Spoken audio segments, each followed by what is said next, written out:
Oi, gente! Você já efetuou uma divisão e o resultado da sua divisão deu aquele número com infinitas casas decimais?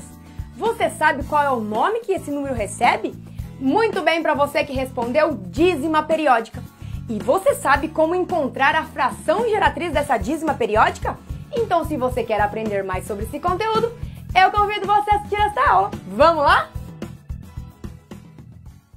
Então, aproveita para se inscrever no canal e de deixar o seu joinha. E antes de nós falarmos sobre as dízimas periódicas, vamos relembrar sobre os conjuntos numéricos, tá? E caso você não tenha assistido a aula, eu deixo a indicação para você. Quando nós falamos dos conjuntos numéricos, nós citamos um conjunto, que é o conjunto dos números racionais. E quais são os números que se enquadram nesse conjunto? Ah, muito bem, que pertencem, né, a esse conjunto.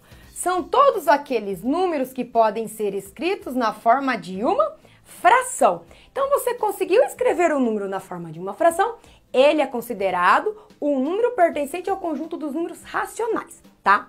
E quando nós falamos em fração, nós temos assim, ó, uma fração que ela pode resultar em um número inteiro, né, quando eu realizo a divisão, e ela pode resultar em um número decimal. Então, por exemplo, se eu pegar o número 12 quartos, é uma fração, ok? 12 quartos é uma fração.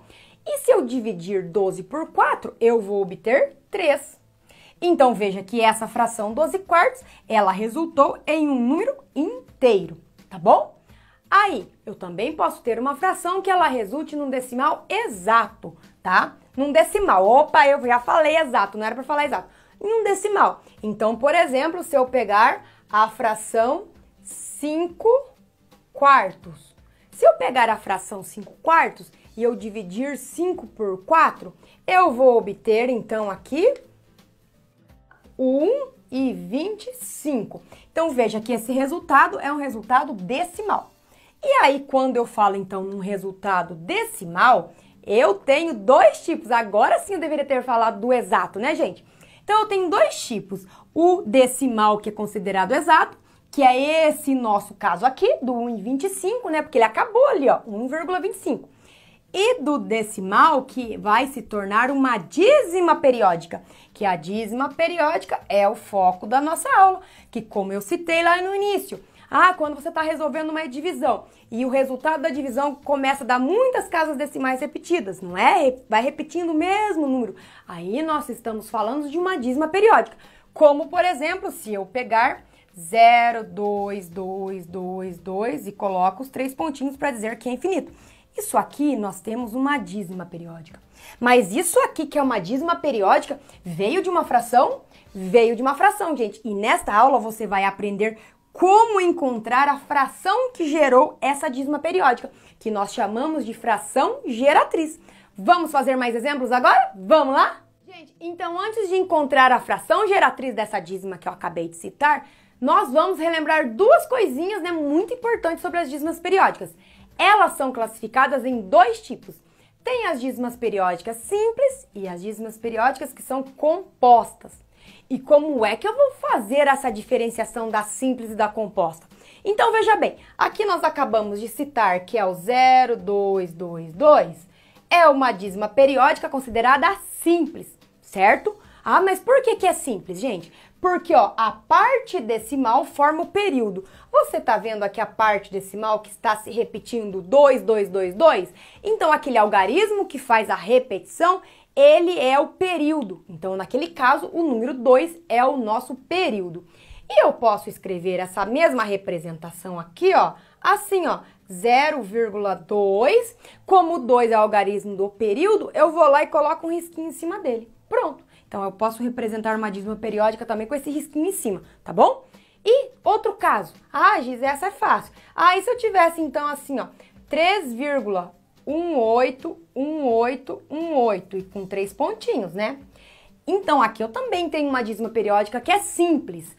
Mas a parte decimal tá formando um período? Olha aqui a parte decimal, gente. Tá formando um período? Tá. Quem é o algarismo? Mentira. Quais são os algarismos do período? É o 1 e o 8, 1 e o 8, 1 e o 8. Então, veja que formou uma sequência, tá? Então, tem que formar uma sequência para ser considerada a dízima periódica. Então, aqui eu posso escrever como sendo 3, né? Porque aqui a parte inteira é 3. Aqui seria 0. Eu escrevo do mesmo jeito. Aí eu coloco 8 e coloco o tracinho em cima para indicar que aqui é o período, tá? Então, você vai encontrar casos com esse tracinho em cima e aí você já vai saber. Então, essas são consideradas simples. E as compostas? Quando que eu vou ter uma composta? Olha bem, além do período, então você já viu o que é o período. A parte decimal tem o anteperíodo. Gente, ante quer dizer que vem antes do período. Então, por exemplo, se eu pegar a dízima 0,1222, olha essa dízima periódica. É uma dízima. Mas como que eu sei que é uma dízima? Tem os 3 pontinhos, que indica que ela é infinita, né? Porque uma dízima periódica ela é infinita. E aqui você pode ver que está se repetindo o algarismo 2. Então, quer dizer que aqui nós temos o período. Ali está o período, ó. Daí você marca ali, ó, que ali está o período. Mas você tá vendo que antes do período tem um número, um intruso, vamos dizer assim? Esse número 1? Esse número 1 é considerado o anteperíodo, aquele intruso que vem antes do período. Então você lembra lá, é um intruso. Pronto. Então a gente já sabe que é uma dízima periódica composta, tá? Isso aqui eu posso escrever também como sendo 0,1 e o 2. Só que agora o tracinho só vai em cima do 2, porque o 2 que é o nosso período, tá bom? Mais um exemplo, então, para finalizar esses casos de compostas simples. Se eu tivesse a dízima 1,32929. Ó, é uma dízima periódica, novamente, tá? Aqui nós sabemos que o período está aqui, que são os algarismos 2929, que são eles que estão se repetindo. E nós temos aqui o anteperíodo, que é o número 3, tá? Então, aqui no caso, eu poderia escrever como sendo 1,3, lembrando que esse 3 é o anteperíodo, e nesse caso é o 1, ó. Para frisar bem, né, gente? Anteperíodo. E daí o período, que é o 2 e o 9, eu vou lá e coloco o tracinho em cima dele. Aí eu não preciso colocar os 3 pontinhos. Ok? Tudo bem, dízima periódica simples e compostas. E agora, finalmente, então, vamos para a parte que nós vamos encontrar a fração geratriz. Qual foi a fração que deu origem a estas dízimas? Vamos lá? Então, gente, olha que simples que é encontrar a fração que gerou a dízima. É por isso que ela chama fração geratriz. Já saiba disso aí. Então, tá vendo aquele exemplo? 0,2222? Veja que todos eles eu escrevi com os 3 pontinhos para você visualizar bem, tá bom? Então, é muito fácil. Você vai fazer o quê? Tá? Eu vou ensinar pelo jeito mais rápido possível, tá?